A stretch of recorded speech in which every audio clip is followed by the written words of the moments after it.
Ang ganda talaga ng pader kapag matte paint finish, no? Pero alam niyo ba kung ano problema ng matte paint finish? Ang daling madumihan. Ito, pakita ko sa inyo. Stain na to eh. Punasan mo. Tsaka problema sa kanya, ang hirap ng matanggal ng dumi. Ayan o. Naiiwan na yung stain. Kaya kami, kapag gusto namin ma-achieve yung matte paint finish, kasi elegante tignan yung matte paint eh. Ito yung ginagamit namin. Virtuoso Silk Touch by Poison. Ang maganda pa dito, ito papakita ko sa inyo. Nag-sample kami ng dumi. Ito pader na to, ano na to eh. Naka Virtuoso Silk Touch na to eh. At naglagay kami ng dumi. Pakita mo kung gaano ka daling punasan lang tapos mawawala. Ayan o, nawala agad. Basahan lang yan, nawala agad.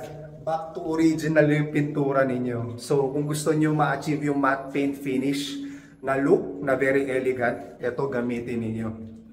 Virtuoso Silk Touch by Poison. Alam nyo kung ano pa maganda dito? May mint cream.